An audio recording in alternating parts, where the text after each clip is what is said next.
call. So we're set up for that. I'm going to minimize this. Go. Oops. Let me mute you guys real quick, just to make sure we don't have any. Mute everybody. Alrighty, so I've muted everybody, so I can't hear you, but hopefully you'll be able to hear me. And we'll minimize this and we'll go through this topic. All right, so we're going to go through, today's call is on handling objections. One of the things that I struggled with as an agent, and as a coach is sometimes we either go for the appointment or we're on the phone with somebody or we're meeting for the first time, whether it's a buyer or a seller. And what happens is they throw a problem at us and we don't know how to handle it. So we either chicken out and go, okay, I'm not sure, or we kind of wing it and we try to give the best answer we can because obviously we want to be resource for them. What we're going to go through today is some actual systems and models that Keller Williams teaches us to handle objections more consistently, more professionally, and really will give you more confidence in when you have an objection, when you have a problem in a transaction or a meeting, you can feel more comfortable in how you're going to walk them through the process. So let me go, whoops, so it's in the middle of my presentation, so that's not going to help us. So I'm just going to go over kind of the agenda for today. So we're going to go through, I just went through the call format. We're going to talk about Power Hour, our new series that we're going to go through in April, our goals, scripts, and to overcome objections. One of the things I'll tell you guys is if you are able to take notes, I'd recommend you doing that. We're going to go over some things that I really want you to write down and systematize into your business. We do know everybody that writes things down has a higher probability of actually remembering what you're listening to. So if you have the capability of recording this or writing this down, that's always a good way to reference back. So every time we do training, I want you to think about writing stuff down.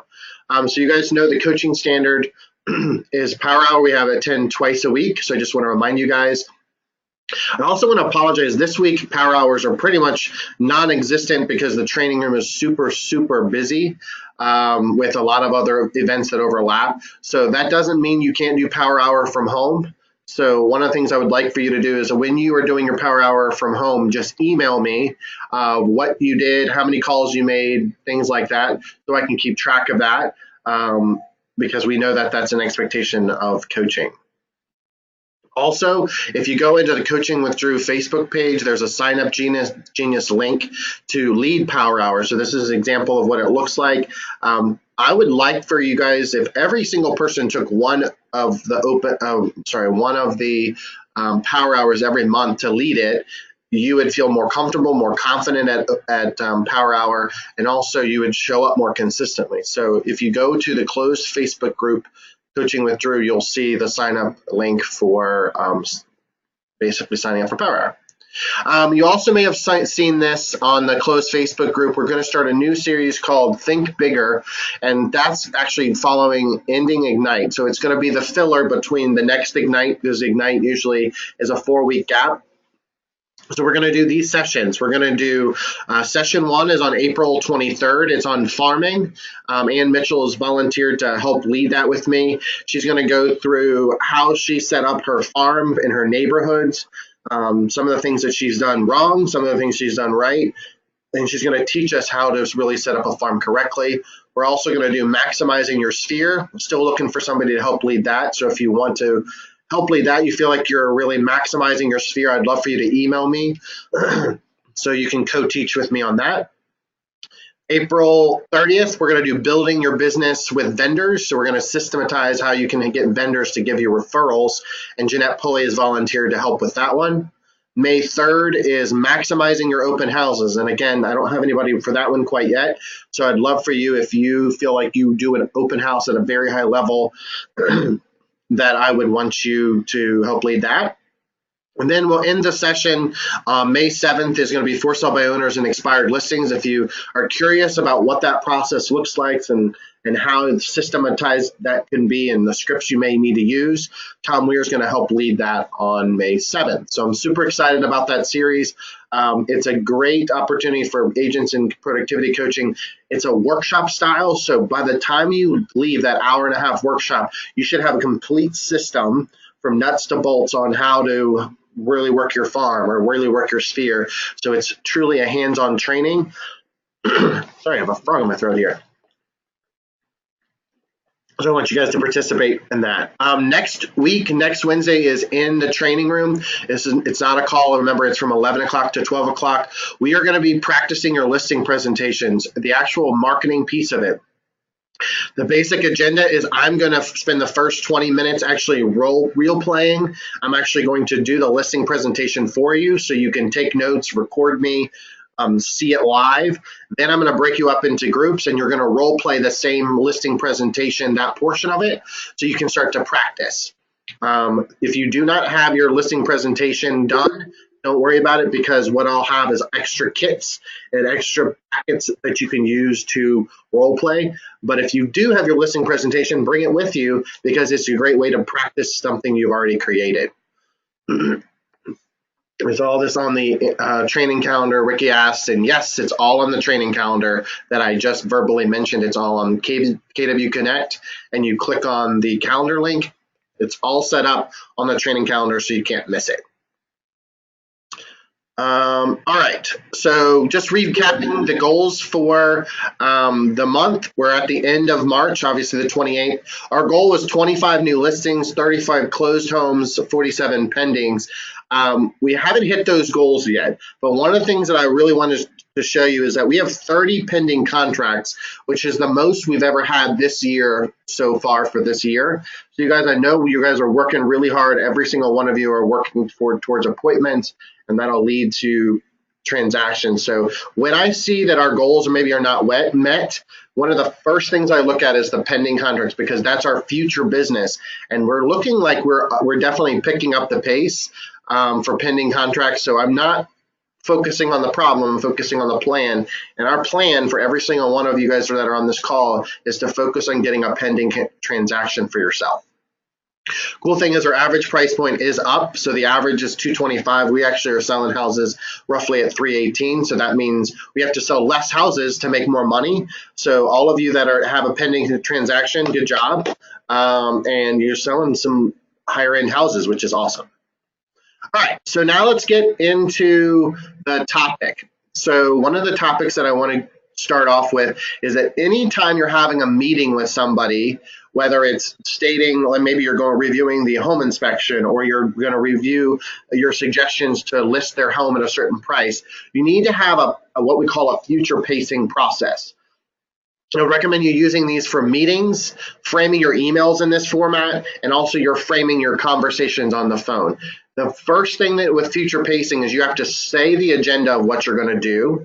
You're going to have to then follow the agenda, and then you're going to have to tell them what you did in that agenda. The reason why I'm saying future pacing is no one likes to be surprised.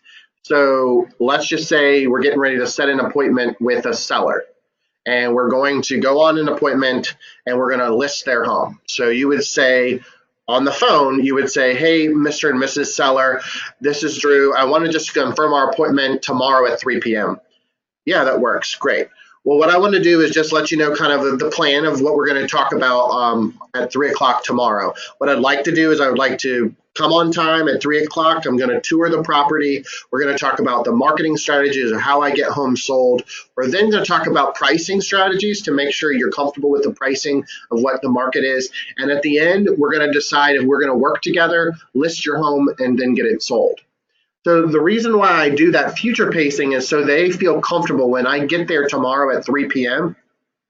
They already know the chain of command or the agenda we already have.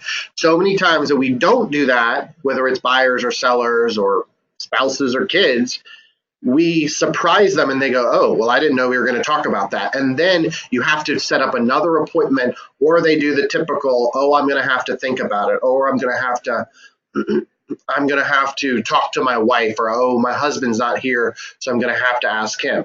If you set up future pacing, you're less likely to have as many objections. And at the end of the game, at the end of the day, you want to have less objections so they actually sign the contract with you. So make sure you're using future pacing in everything you do, because it makes the person on the other end of the side of the conversation, it makes them much more confident, number one, that you're leading them, but number two, that they actually kind of know what to expect, so they don't feel like they're getting, sideswiped or distracted by some random topic. All right, so these are just a few tips that I want to go over, and then we're going to actually go into the systems and models that we use to overcome objections. But one of the tips I want to make sure you're aware of is don't confuse objections with conditions. What I mean by that is a condition is a statement of fact that you can't do anything about. So let's just say the seller is, again, you're going to list that property, and you're recommending they list their house at $300,000. And they actually bought it 3 years ago for $305,000. They're now short $5,000. That is a condition. That is not an objection, because they are short. If they cannot financially write a check for $5,000, they're probably not going to be able to sell their home just because they can't clear the bank note that they need to do. So make sure when you're having any resistance with buyers or sellers, that you're identifying is it an objection or a condition. An objection is a question in their mind, but that by you answering it or giving them a solution, they can actually change what their perspective is. So an objection would be, I'm not willing to pay 6% commission. Well, if they can financially afford to pay 6% commission, your job is to overcome that objection and to show them enough value that they, in fact, can pay the 6% commission, and here's the reasons why they should. So make sure I see a lot of times in conversations with you guys, not you in particular, and coaching in general, is the conditions versus the objection is definitely different, and we need to identify that. When your presentation is strong, you'll get very few objections, so practice your presentation. When you come in very, very confident, and I know a lot of you on the call are maybe newer, it doesn't matter. If you've had 20 years experience or 5 minutes of experience, if you come into that presentation, whether it's listing or a buyer consultation, and you know your material and you are very confident, it will come off very strong, and they're going to have less opportunity or less resistance to fight or object to give you a challenge. So one of the things I'll tell you is if you're worried about your confidence level of giving a presentation, the key is the practice part. And that's why next week we're practicing your listing consultation, and we'll keep doing that throughout coaching. If you see the same objection over and over again, then you need to change your presentation. So an example, if you go on a listing appointment and it's the 5th listing appointment and they all keep asking, hey, will you agree to reduce your commission from 6% to 5%? You need to add a slide in your presentation that talks about why the value of your commission is important. I wouldn't add that unless the objection comes up, because we don't need to uncover something that doesn't exist. But if you get the same objection, you're going to need to add something to your presentation. A couple examples, Erin Bohannon in our coaching program, she had an objection specifically with her buyers, and in her buyer consultation, she added a slide and went over, these are a few of the common questions or challenges in a transaction, and she answered them before they even occurred for her next client. So make sure you have that covered. The second thing is that you need to have 2 or 3 responses of the most common objections. So the first thing is you need to know what the most common objections are. And we're going to talk about that near the end. But I want you to start writing down when you go on an appointment, or if you're making phone calls, write down what their objection was. Why were they not really scheduling an appointment with you, and start to see if there's a pattern. What I'll tell you is, in my experience calling lots of people and having lots of transactions, there's probably 5 or 6 main objections people have. So it's kind of repetitive, and as long as you know what those are and kind of have a couple pointers or scripts that you can use, you're going to feel much more confident. This one is in bold because I really want you guys to think about this. Logic makes them think, and emotion makes them act. Every person has both logic and emotion in their brain. Some people act way more emotional than they should. We've had those type of people. And then some people are so logical, you can't even get them to move up the transaction or negotiate because they're nickeling, diming everything. So when you're handling objections, you need to start thinking about both of those. If maybe and this is just an example, maybe the wife is emotional and the husband is logical, you need to be able to make sure that when you're handling objections, you can handle both somewhat at the same time. And that becomes a challenge because if you're just coming from logic, which most realtors do, because 1 + 1 = 2. That's generally our logic. So when we're pricing a house, we see 3 houses listed at roughly 300,000. We're recommending 300,000 for them to actually list their house before. That's the logical conclusion because of these 3 houses. We know that sellers act on emotion and they want 310, 315 because they put a beautiful new kitchen in, right? So we need to be careful that we understand logic makes them think, emotion makes them act, and we have to circle back with that. Anytime you need them to be motivated, you need to go back to the emotion though. And sometimes that's a challenge with sellers that assume or seem like they're being logical, and then they get kind of, I always say it's like they throw a temper tantrum, like a 2-year-old. You need to go back to their motivation because they're acting like they're logical, and yet we know they have emotional connections to something in the outcome of the transaction. This was just an interesting thing. When someone wants to work with you, you will hear the objections. Otherwise, they will just have you leave. Answer the objections and get to the agreement. What I mean is that don't assume they need to have an objection. If they are not bringing up an objection, if they're not asking you questions or pushing back at you, go for the close because they would logically bring that up. Otherwise, they would just have you leave. So make sure as you go through the transaction or the conversation on the phone or the appointment that you're kind of working through that. Make sure you don't argue with them. We don't want you to be defensive. We also want you to approve of what they're saying. And it doesn't mean like, I agree with you, but use words like great, okay, fantastic, I understand how you're feeling, things like that. People really want to make sure that they feel like, I always say the 4-letter words is I have been heard. So when you're talking to someone on the phone, face-to-face at an appointment, you need to make sure you acknowledge what they're saying. It doesn't mean you're agreeing with what they're saying, but it's that kind of the empathize part. Make sure you ask a lot of questions as well. Listen to the answers because sometimes we don't always think about what we are thinking about, what we're about to say. We don't listen to what they're saying. So that's the challenge. I really want you to listen.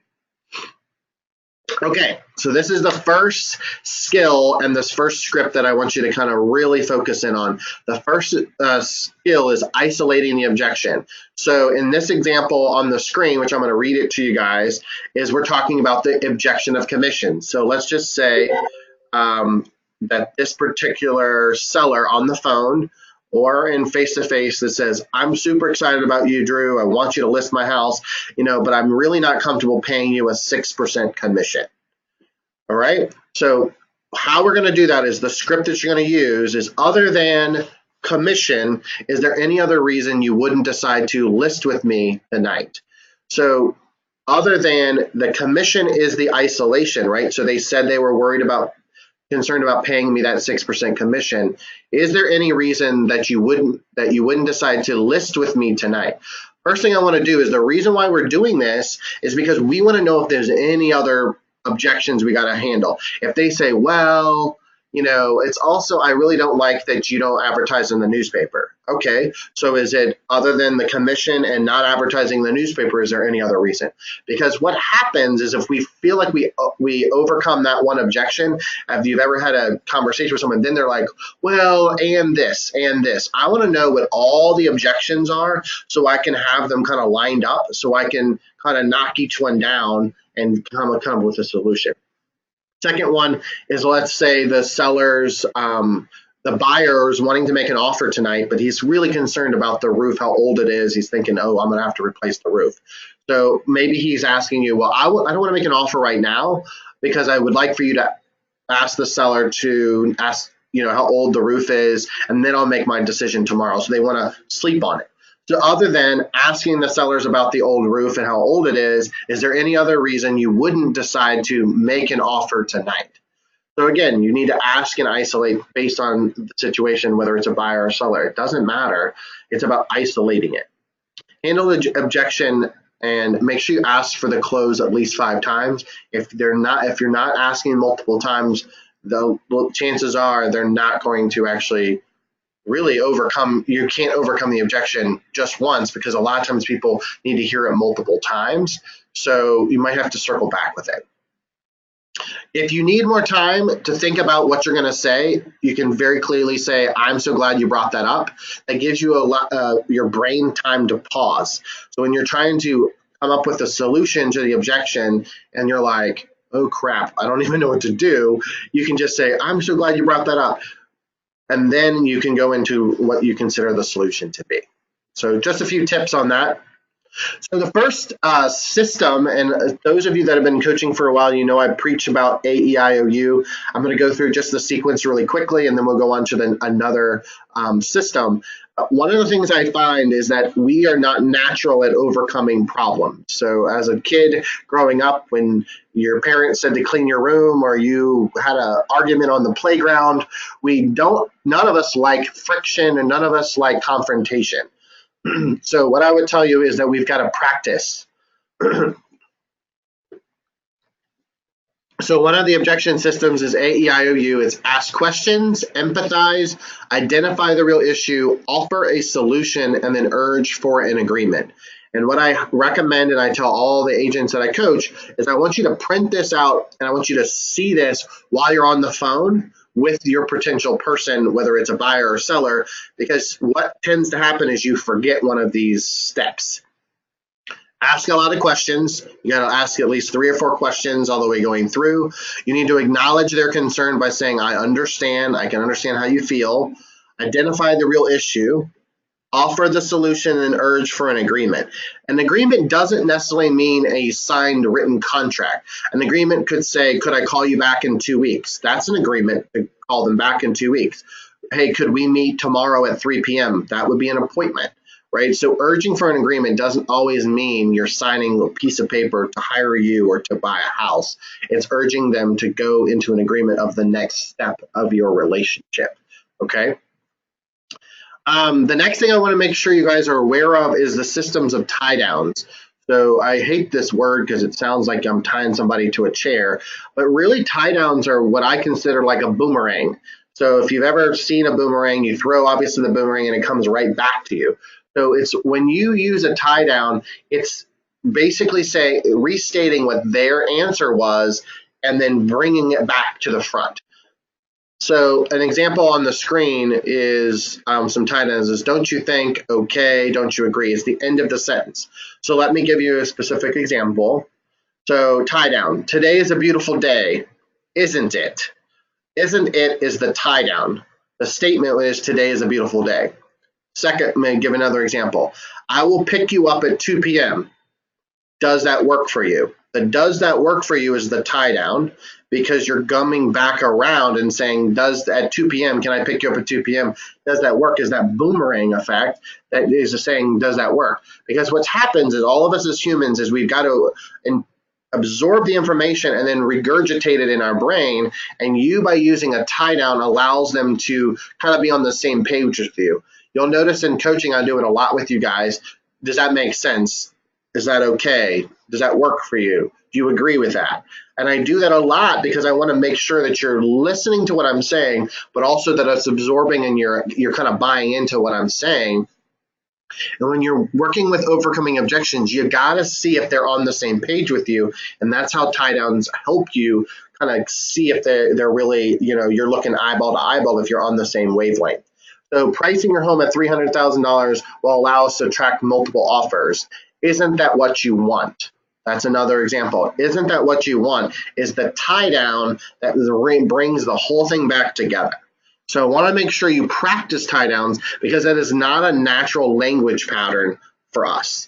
So it's not something we add to our sentences because it's not something we've been trained and taught to do. But it's a language pattern that definitely helps when you're trying to overcome objections. All right, then this is probably my favorite process. It's called switch cost. So I always forget the name of the show. It's like if they have door number one, door number two. Isn't it like The Price is Right? No, that's the I don't remember which one it is. Basically, what I want you to think about is that every situation has two options. Nobody wants to feel like they're cornered or put pressured to make a decision. And a lot of us have this fear of being this pushy salesperson, right? We don't want to be the ambulance chaser. We don't want to be the person that's forcing someone to buy a house or list their house with you. So the cool thing about switch cost is that it's giving them two options. So I was talking to Mary Self, I think it was yesterday, and she had a situation that she was trying to overcome the objection. So I wrote the situation down on the screen. I'm going to read it to you, and I'm going to show you how switch cost has a way to be effective to overcome it. So this is the scenario. So the buyer wrote an offer, and they're $2,000 away from ratification. And the buyer says to Mary, hey, I feel like I'm overpaying for the house and I'm in the military, so I probably will just move in 3 years anyway. So I think we're just going to pass and we're just going to rent for the next 3 years. So of course, Mary was frustrated, or fascinated is what we like to say. She was fascinated by the fact that she showed them houses, she negotiated the contract, she's working towards the finish line to get it ratified. They're $2,000 away from getting the deal done. It's under budget on what they were pre-approved for, and yet he's still gave her an objection, and she was like, how fascinating is this?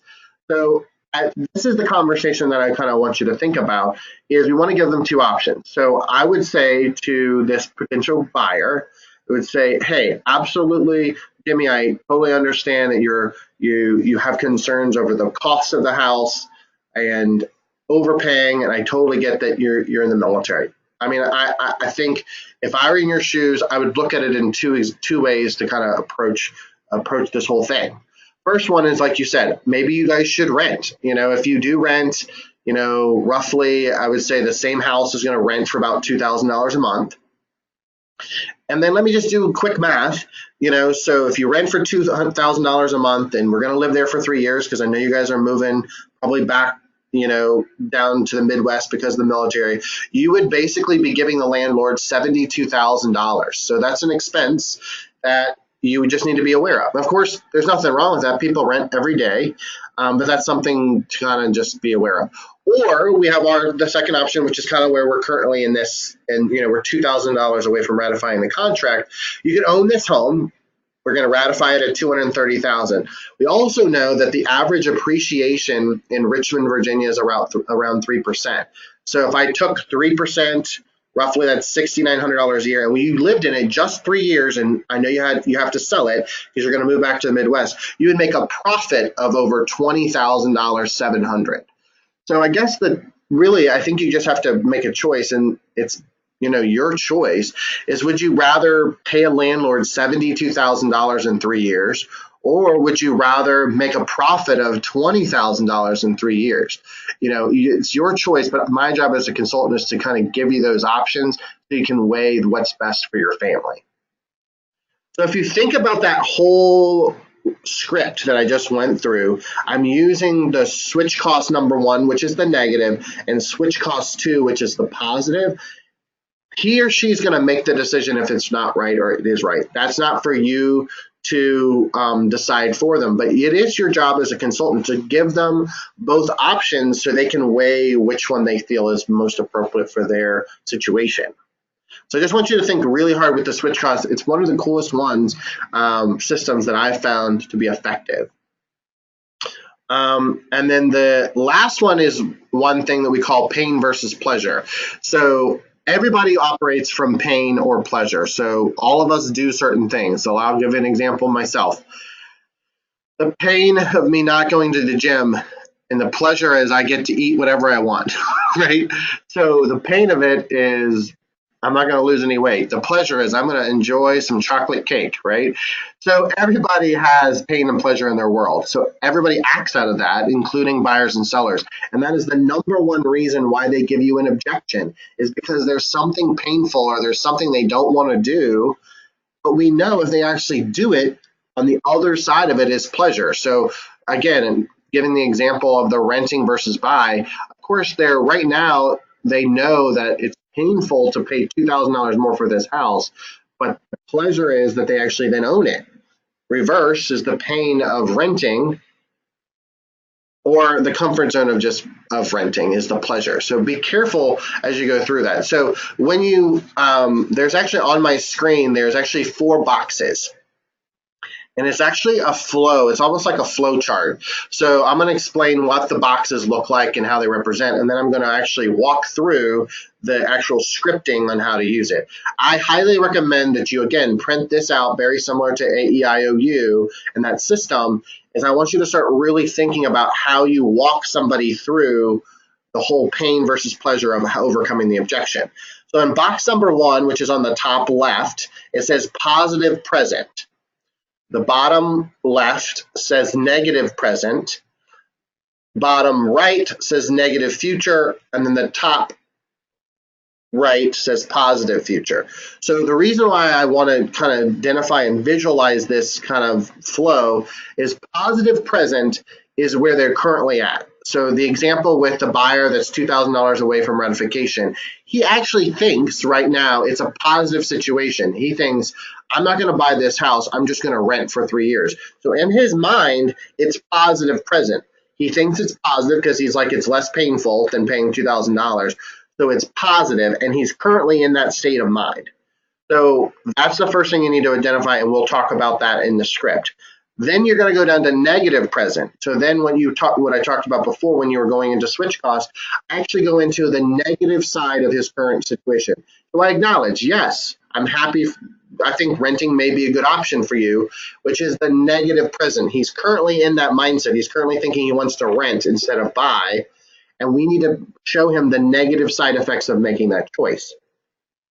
Then you switch over to negative future, which is the repercussions of him choosing to rent versus buy. When I had said $72,000 going to the renter as an expense and $20,000 of income that you gain in the same time period, that's changing it from the negative present over to the negative future. So in the future, 3 years from now, it's going to have a negative impact on him to rent for 3 years versus just paying $2,000 more for this house.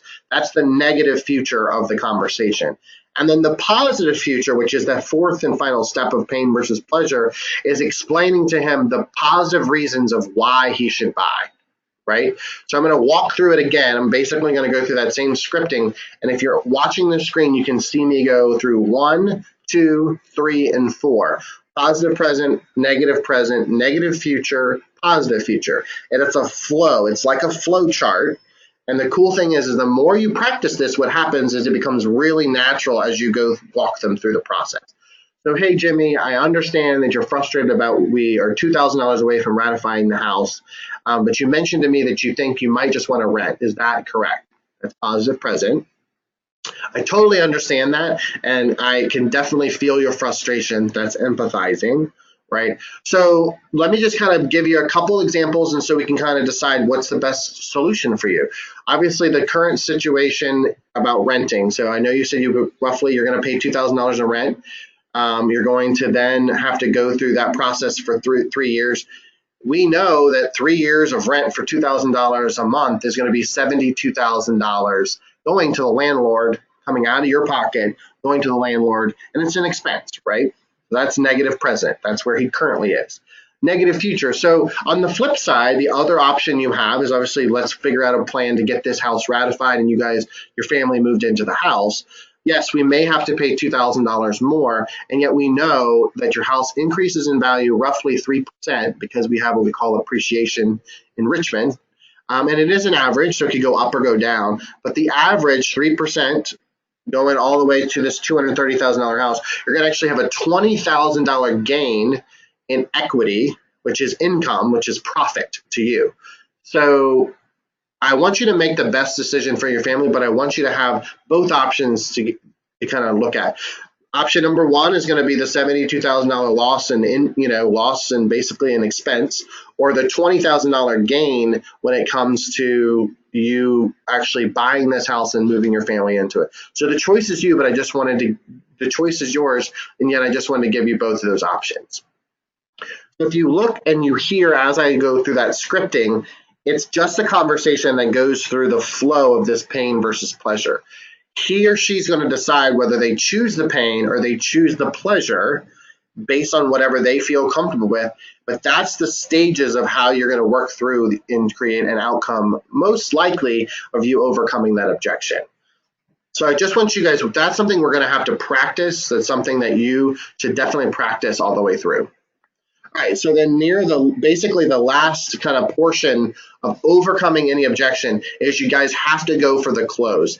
So many times when I'm, even myself, I don't always ask, we always say we ask for the order. We go through the whole process. We do A, E, I, O, U, which remember what that is, right? Oh, might make you dizzy here. AEIOU, we ask the questions, we empathize, we identify what their real issue is, we offer a solution, and then we urge for the agreement. A lot of times what I hear is we don't actually ask for the agreement. We don't ask for the close. We don't go for the close. And so, again, it's a lot of times it's because we have a mindset of we don't want to be that used car salesman and we don't sound pushy, right?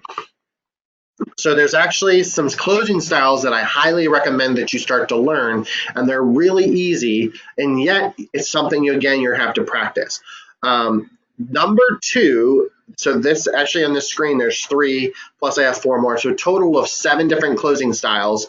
I'm going to show you and verbally tell you where all these are on my website, but number 2 is one of my favorites, and it's what they call I'm sorry, actually it's number 2.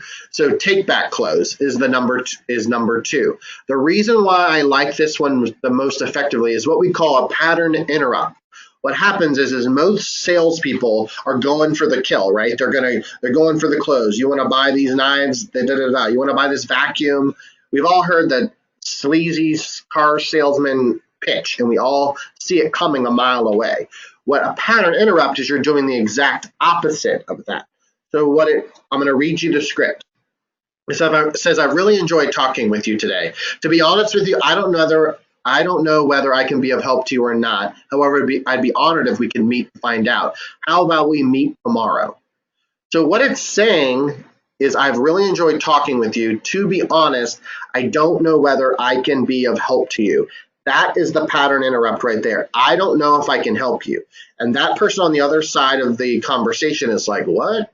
He just said he doesn't think he can help me, right? So that interrupts the natural flow of where they think you're going to go. And it's not to trick them. It's being of integrity. It's saying, I don't know if I can help. And yet you're going to explore the options together. So a lot of times in conversations, we're going for the appointment, whether it's a for sale by owner, it's expired, it's a lead, whatever, sign call, whatever it is. There's nothing wrong with saying, I really enjoyed talking with you today. To be honest with you, I don't know whether I can help you or not, but I would be honored if we could just meet for 15 minutes and talk about a plan and see if that works for you and your family. And that pattern interrupt, that take back close, allows them to make the choice themselves based on that. So there's another one that I love, and it's called a negative positive. I'm not going to go over all 7 of these. We'd be here all day. But I want to make sure a couple of them that I really enjoy and I really know that work is the negative positive close. So you start with a negative statement and then you go into a positive statement. And that's, again, another pattern interrupt process. So what I see on my screen, I'm going to read to you guys is, would you be offended if I asked if we could meet to go over all this information a little more detail? I'm free tomorrow. What time works for you? When you say the word offended, someone's like, what? You didn't offend me, right? It's a pattern. It's a negative word, because offended usually means something negative. And then you go into the positive, which is, obviously, I'd like to go into more detail about the information. So I want you to, again, negative, positive, close. Would you be offended if I asked if we could meet to go over all this in a little more detail? I'm free tomorrow. What times works for you? Again, it's a way to get in the conversation a much more systematically and purposefully rather than kind of winging it. So I just want you to kind of really go through the closes. There's a couple other ones. We talked about tie downs a little bit. That's number 7. There's a trial close, which is number 5. I really like this one a lot. I do a lot of trial closes. You'll notice when I'm coaching with you, I do trial closes with you. Can you see how receiving a list of all these new homes in the market in your price range would help you narrow your home search? Like, so you're giving them, you're assuming that they already want this list of houses so they can, this is obviously this script is more for a buyer. We want to trial close. We want to offer them something and just assume that they want that, right? So that's just something to kind of go through that process as you go through that. So I want you to, so we've been on the call for roughly 39, 40 minutes. I'm going to open up the calls if you guys have any specific questions or comments, but I want to recap, right? So we talked about future pacing.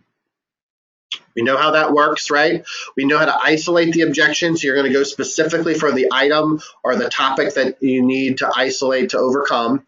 We talked about AEIOU, which is ask questions, empathize, identify the real issues, offer a solution, and then urge for an agreement, right? So AEIOU.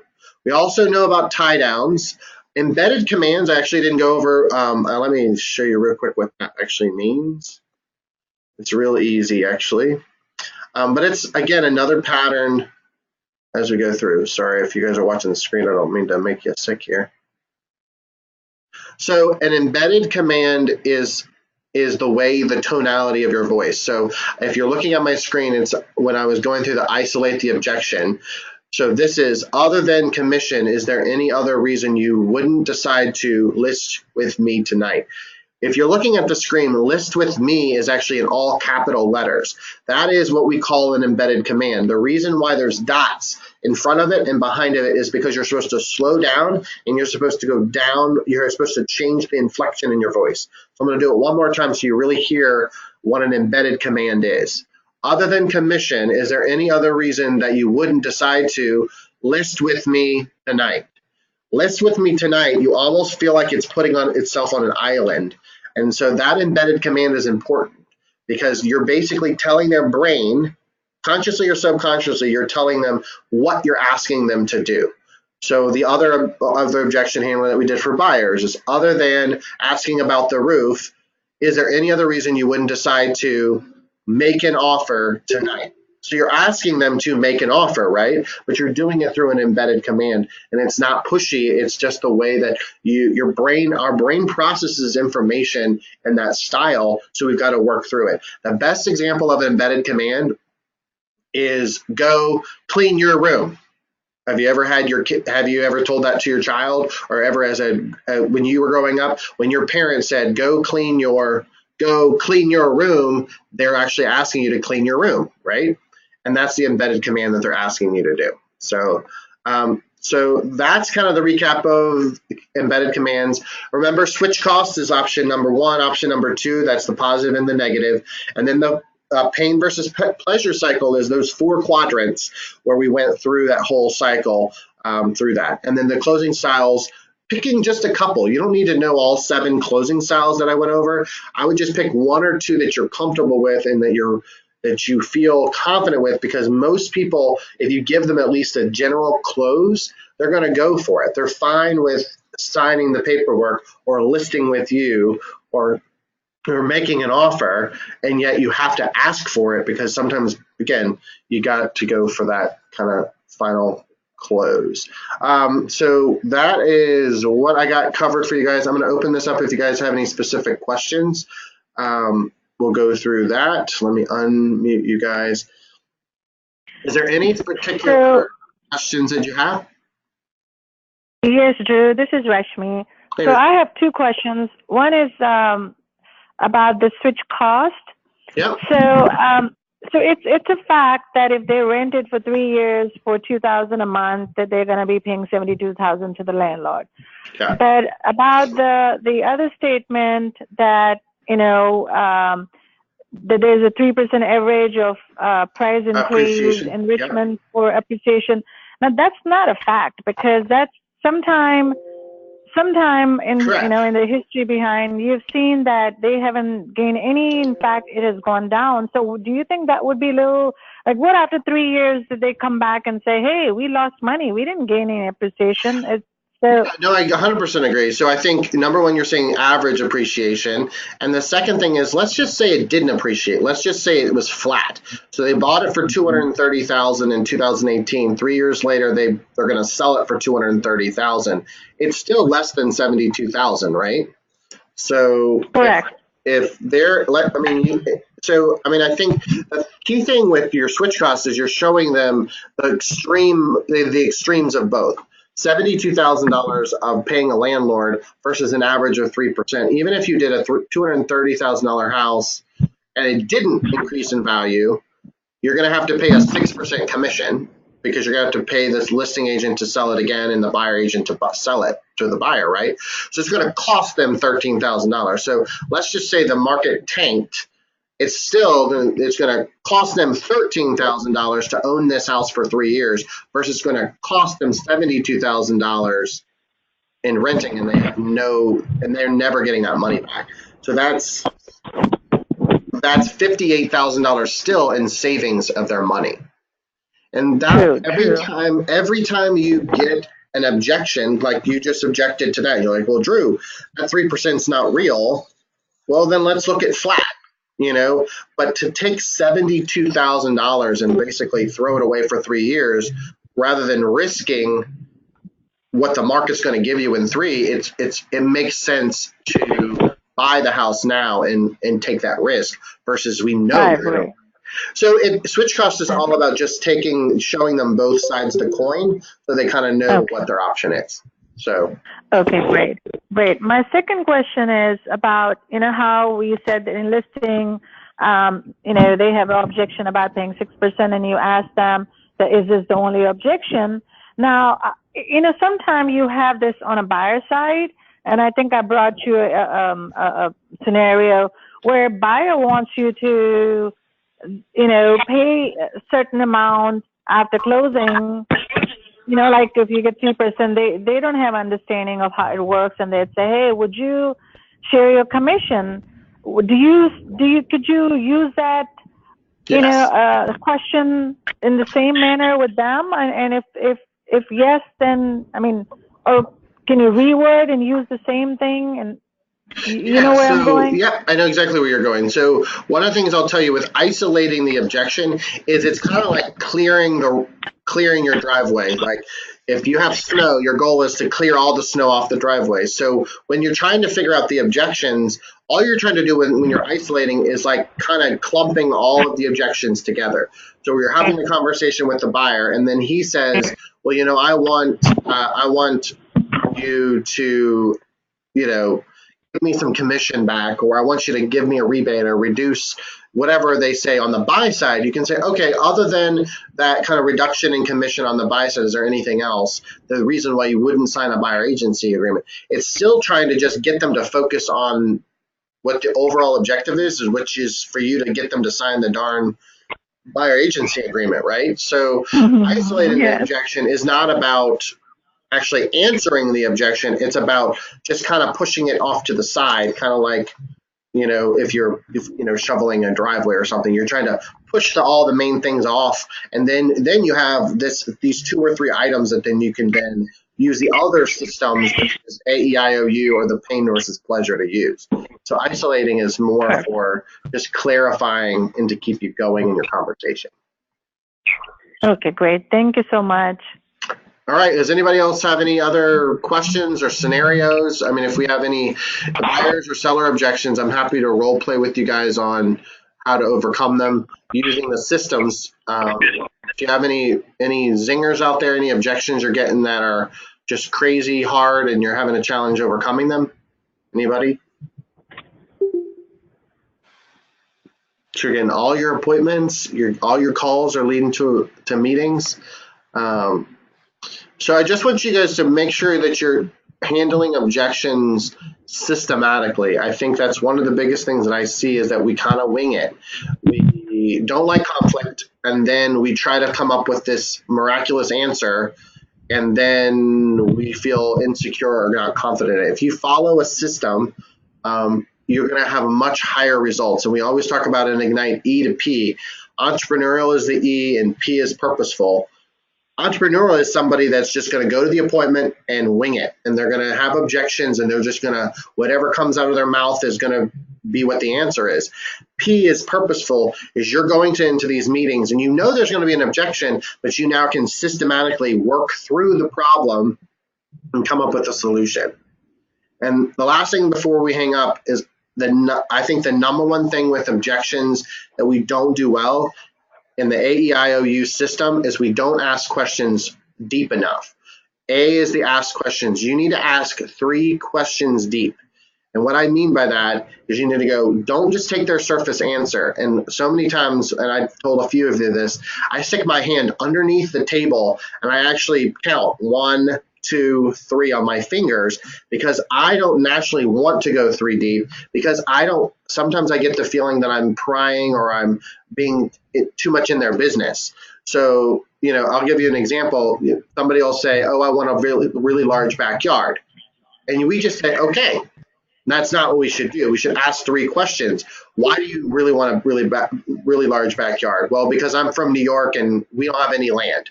Okay, great. So when you said really backyard, that's the second question. When you say you really want a really large backyard, how large do you want it? I want at least a half an acre. Wow, half acre. Okay. So why is a half acre important? I mean, you kind of spit that half acre out pretty quickly. Well, I want privacy. I don't want people right on top of me. I want a privacy fence. I want some wooded background. I really want to, have some kind of place where I can entertain. So you now ask those 3 deep. So we know that we want the big backyard, a half acre, and now he wants privacy with trees. Now you offer a solution as you go through that process. You're going to say, okay, well, what if we found a 1/4 acre? So it's much smaller than a half, but it didn't have any houses around it. It had a privacy fence and it had some shrubbery in the backyard. Would you feel comfortable making an offer on a house like that? And he most often will say yes. So we don't ask enough questions. So we literally are like an order taker at a restaurant. Do you want fries with that? And we now got to be careful going 3 deep. That gives us clarity on what the true objection is. His objection wasn't, I wanted a big backyard. His objection really was that he wanted privacy because he was going to entertain with his friends. So we got to be careful. Sometimes we don't actually uncover the correct objection. And it's not that they're lying to us. It's they don't even know what the objection is themselves. So I would say the number one thing, if you don't listen to anything else I say on this call today, is ask deeper questions. All right? Well, that is the end of it. And I will stop the recording here. And we'll be good to go. Thank you, Drew.